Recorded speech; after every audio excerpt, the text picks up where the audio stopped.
Hello, I'm Mike Ryan and welcome to BNAP Today, August 14, 2020. Today on BNAP Today, Apple will be shortly offering bundled services. We're joined by Dr. Saravanamuttu, founder and executive director of the Centre for Policy Alternatives in Sri Lanka. And as it's the start of the weekend, we travel the globe and enjoy some of life's pleasures. But first, the headlines.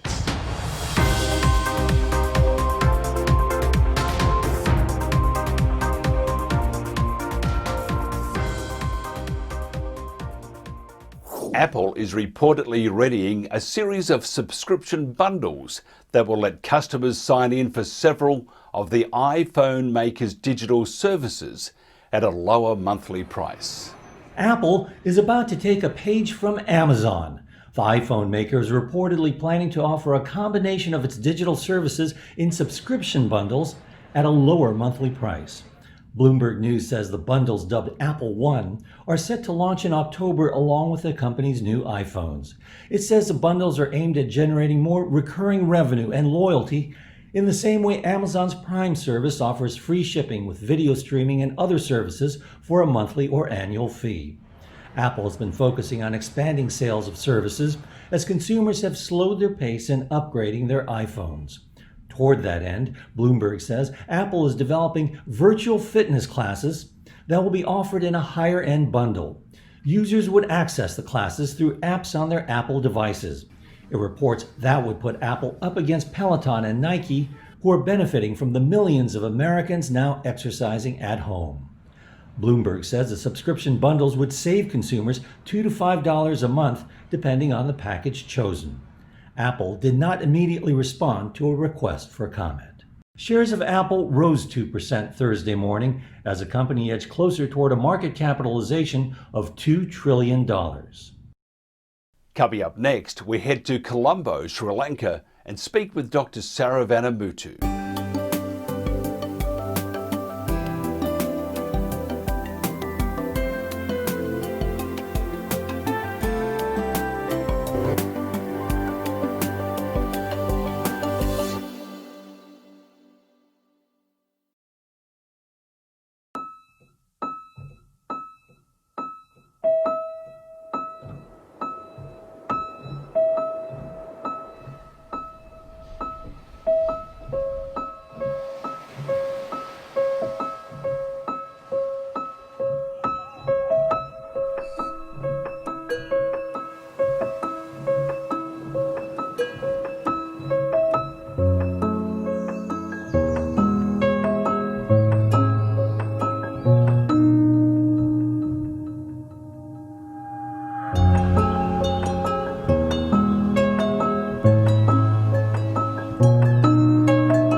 Fabric mask should ideally have 3 layers: an outer layer, an inner layer, and a middle layer, which can be an insert or can be another fabric layer. The inner layer, which comes in direct contact with your face, should be a hydrophilic material, meaning it will easily absorb droplets from your exhaled breath. An example of this material is a cotton. It is important to select a light color such as white, which can help determine when it is soiled or wet. A good place to find this is in a woven or knit cotton t-shirt. The middle layer should go into a pocket between the inner and the outer layer like this and should act as a filter. This should ideally be a strip of polypropylene fabric, which is a spun-bound, non-woven fabric material. The outermost layer should be a hydrophobic material. This means that the fabric will repel droplets and moisture. This can be made of a synthetic material such as a polyester or a polyester and cotton blend. Dr. Saravanamuttu is the founder and executive director of the Centre for Policy Alternatives, an organisation formed to strengthen institution and capacity building for good governance and conflict transformation in Sri Lanka. Dr. Saravanamuttu, thank you so much for joining us. Thank you. The SLPP recorded a huge victory with 145 seats, just 5 seats short of a two-thirds majority in the parliamentary elections. Was this big win expected? Well, certainly the win was expected, though the scale of the victory, getting this close to a two-thirds majority and effectively doing so because they can put together the 5 or 6 more seats from their allies in parliament, I don't think it was necessarily. So it's a major sort of affirmation in the SLPP, and it's going to have to serve them in particular good stead for the next 5 years because the opposition is in shambles. Can you explain the makeup of the organisation and how the People's Freedom Alliance Party fits in? Well, basically, it's a party. The SLPP is a party that has been created by Mahindra Rajapaksa, the former president and current Prime Minister. And the party owes its allegiance to the dynasty.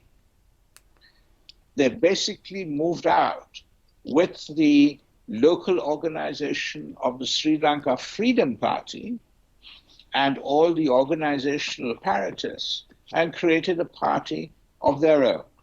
And as far as the SLPP is concerned, it's unfettered by any notion of legacy or of any other family dynasty. It is the Rajapaksas and Rajapaksas alone.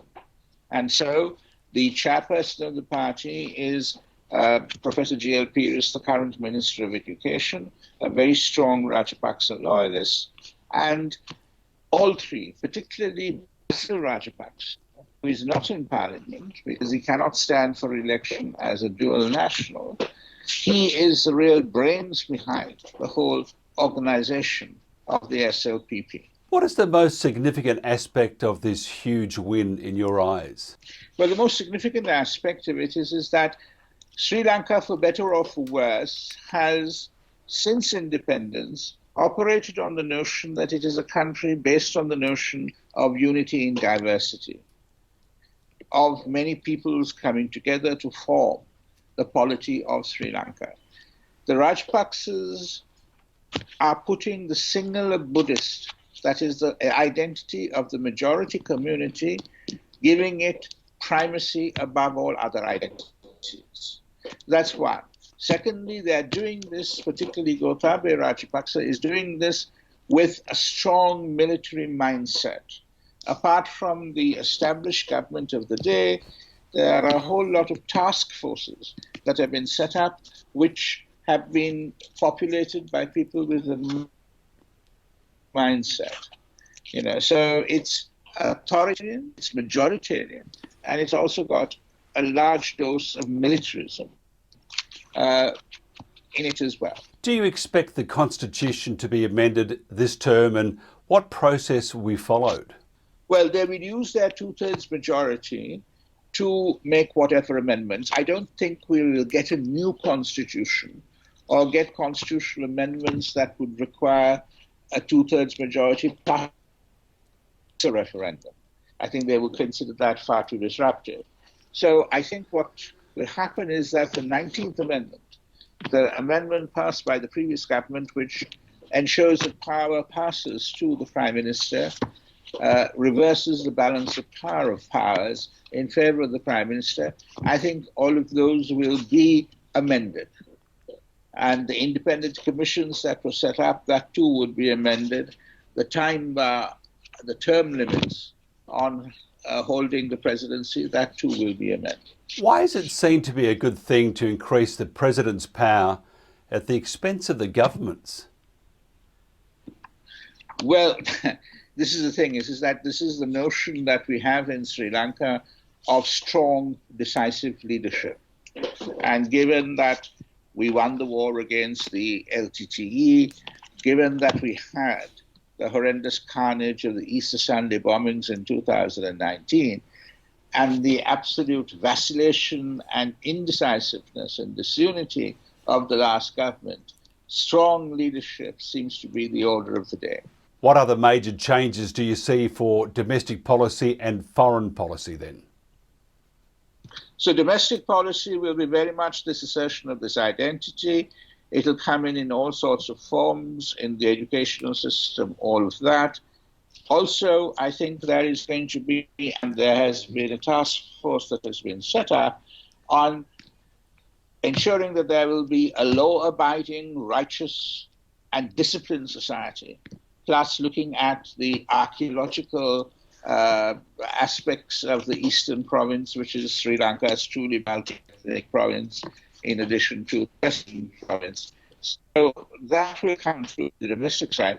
On the foreign side, of course, I think if we do not succeed and if we do not accept the conditionalities that will be set by the IMF and the Western powers on the economic front, we will fall back once more into the arms of the Chinese. The economic dimension is going to be the most corrupt. What do you see for the China-Sri Lanka relations? Will there be any further financing from China or for maybe development projects? Well, this is certainly what we would want. We would want for more money for development projects from the Chinese. As to whether they're going to bankroll us to that extent, I'm not sure. But I certainly think that there will be some money on offer. Some money, perhaps not the whole amount, but some.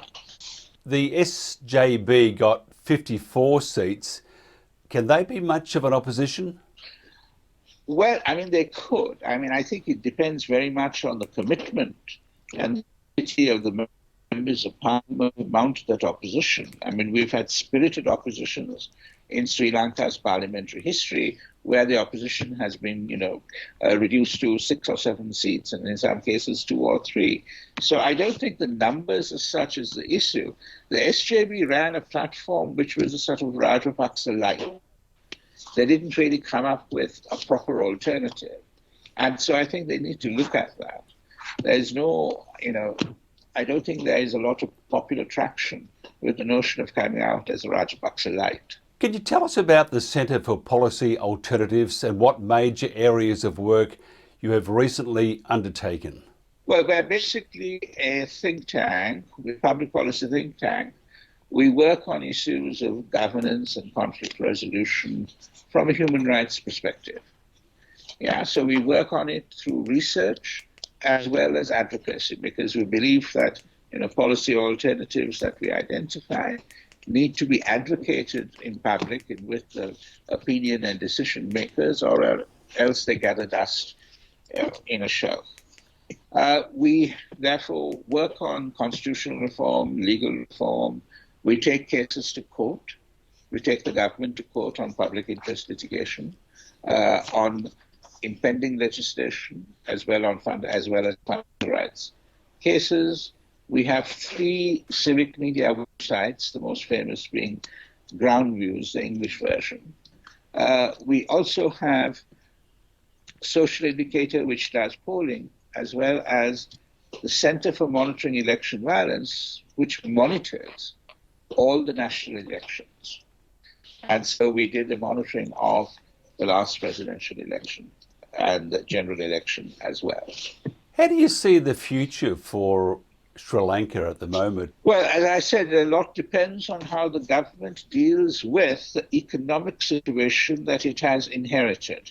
If it is going to be sort of fairly authoritarian and ham-fisted in the response, if it is going to call out the army to establish discipline, as it were, and law and order, if and when people come out and demonstrate, then I think we are going to get into a very unstable situation in which human rights violations will be rife and the backlash against the government will be particularly severe. Interesting times ahead. How's Sri Lanka at the moment, just quickly handling COVID-19? Yeah, we have had success as far as that's concerned. We have 2,800 odd cases and 11 deaths. Those figures are very encouraging. We've done well. Doctor, it's been a pleasure chatting with you. Bad line, but we certainly understood what's happening. Thank you very much for your time today. Thank you. Thank you. After this break, it's time to kickstart the weekend.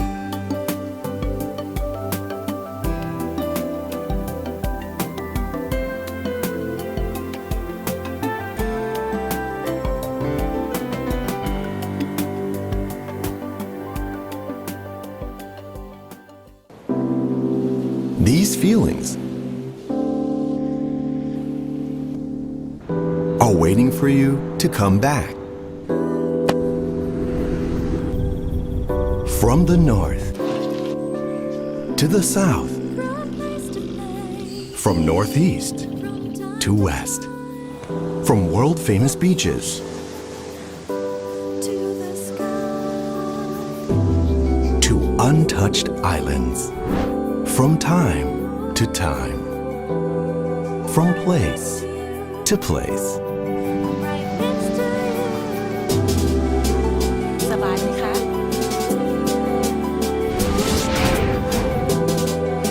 From the ocean up to the sky. From color to color. From street to rooftop. From hot to cold. From city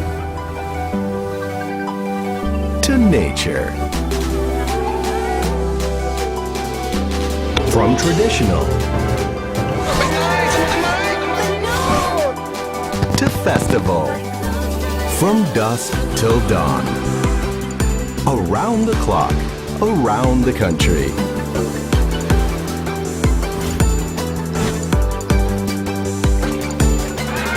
Amazing feelings are waiting for you to explore again.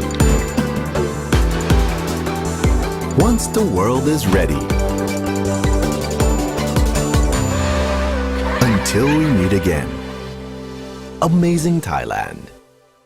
I always think at the start of a weekend a cocktail is always appreciated. Pawpaw Cafe in Brisbane show us how to make an easy gin cocktail using ink gin from Husk Distillers and St. Germain Elderflower Liqueur.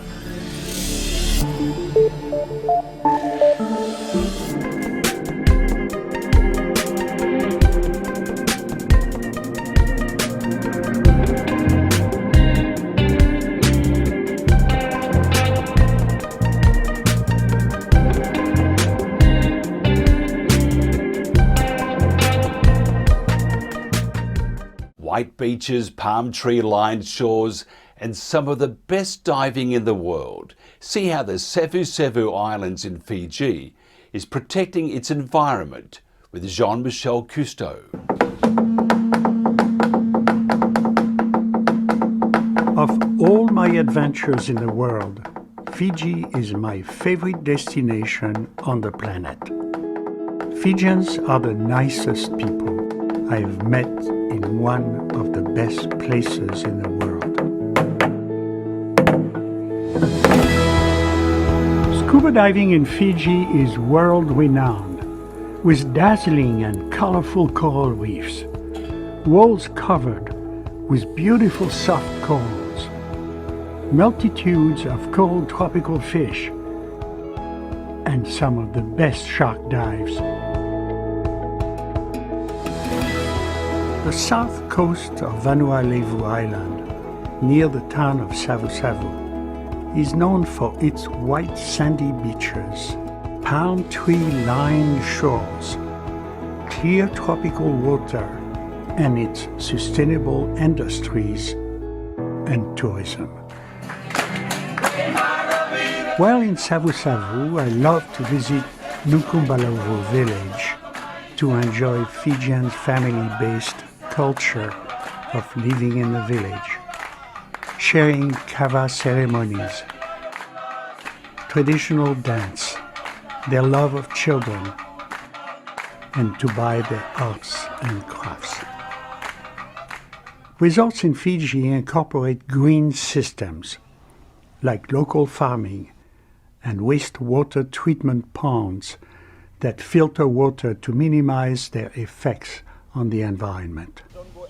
Resorts also have full-time biologists that share their knowledge and help keep resorts eco-friendly. Yesterday we went to plant mangroves and the kids, they just loved it. They thought it was fun. It is important to plant mangroves on an island. Why? Because the islands, they are normally lowland and mangroves are basically important to prevent soil erosion. The nature walks is all about getting these people involved in nature, see what's out there. And the whole idea is that we hope that they will be able to extract lessons from both culture and nature and use that to explore alternative sustainable future. Industries in Fiji have learned that a clean economy benefits everyone. In terms of environmental benefits for pearl farming, anytime you have an industry that relies on a clean and pristine environment, you actually create more awareness amongst the people, and their livelihoods are dependent on an environment. You couldn't ask for anything better, because these people who work on our farms, who get the benefits, they become our stewards of the sea.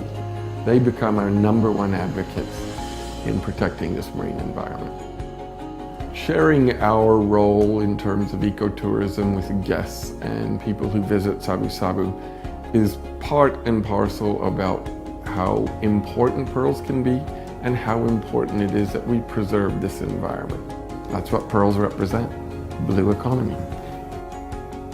Sustainable tourism in Fiji means that Fijians, resorts, and industries have learned how to protect their environment so that guests will continue to visit their beautiful islands to enjoy all of the gifts that healthy, natural places provide. Inaniwa udon is a dried udon made in the southern part of Akita by the hand-rolling method. It is counted as one of the 3 largest udons in Japan. We visit Ginza Sato Yusuke in Tokyo.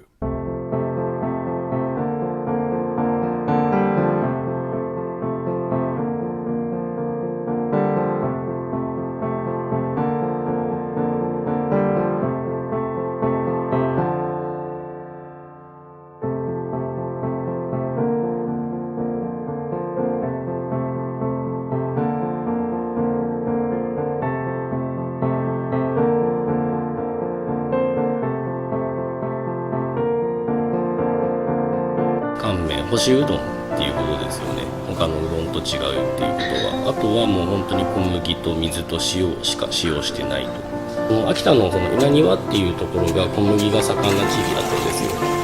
良質な水もありまして、川も近いし、でその川を伝って塩とかが運ばれてきてたので、うどんに必要な小麦、塩、水、これが揃って、であとはもう秋田冬がね、雪深くてとても寒いので、保存食っていう意味で干しうどんっていうものが出来上がったんですよね。稲庭うどんの特徴として、全部手作り、3日間の作業工程、3日かけないとできないみたいなで、そこから乾燥っていう感じになりまして、で干しうどんっていうんですけれども、佐藤陽介としての歴史は160年ですね、今年で。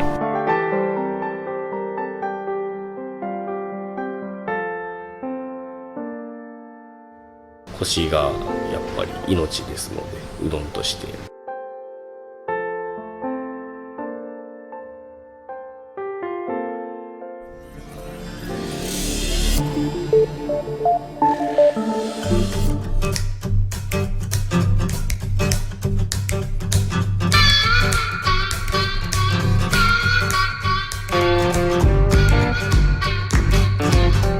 From its snow-capped mountains that flow into glacial lakes to deep valleys and arid landscapes, Central Otago is a land of extremes.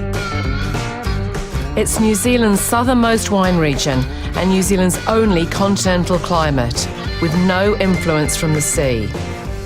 with its subregions defined by epic mountain ranges. This creates a tapestry of mesoclimates. The Southern Alps play an important role in Central Otago, acting as a barrier to the wet, westerly weather. This results in low rainfall and summer temperatures regularly above 30 degrees Celsius.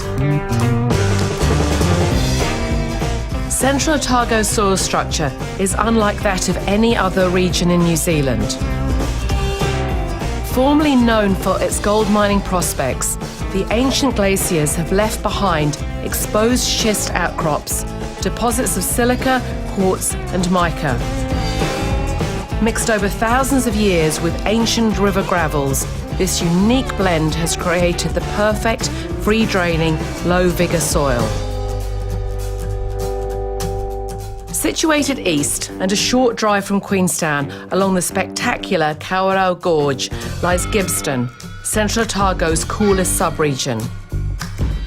With mostly Pinot Noir grown on these free-draining river gravel slopes, the long, cool and dry summers create wines with naturally higher acidity and a lighter but intense fruit profile. South of Cromwell, along the north-facing Kawerau River terraces, you'll find Bannockburn. These special sites occupy some of the warmest, driest conditions in Central Otago, and as a result, produce distinctively complex wines. The soils are varied, from heavy clay loams to free-draining sandy loams and schist gravels, perfect for Pinot Noir, Riesling and Chardonnay.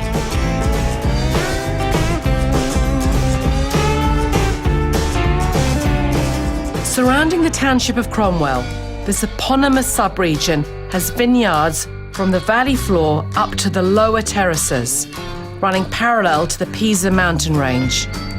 The wines of Cromwell have a distinct silkiness and a fine tannin structure.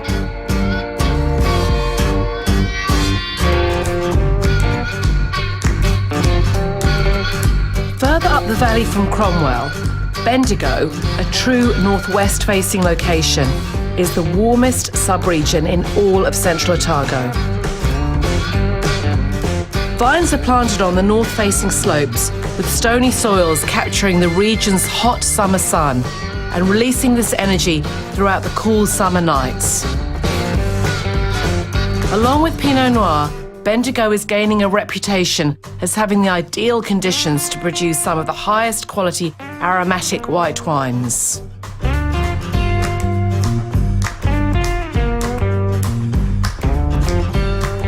Following the mighty Clutha up to its source, you'll find stunning Lake Wanaka. As a sub-region, Wanaka is cool and slightly wetter than the Gibbston and Cromwell areas, producing some of Central Otago's most vivid and delicate Pinot Noirs. The reflected sunlight of Lake Wanaka plays an important role here, mitigating frost.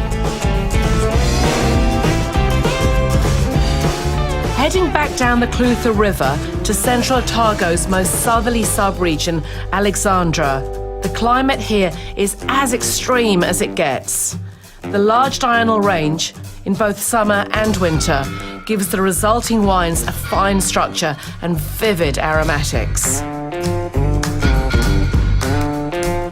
As one of the world's most southerly wine regions and New Zealand's highest, Central Otago's continental climate is marked by its diurnal variation of hot days and cool, clear nights. The breathtakingly brutal landscape has all the right ingredients to deliver purity, complexity, and sub-regional variation in every glass. The weekend is here, you have some friends coming over, and what to cook? What about tempting the taste buds with Fiji's most popular seafood meal, the Fijian ceviche?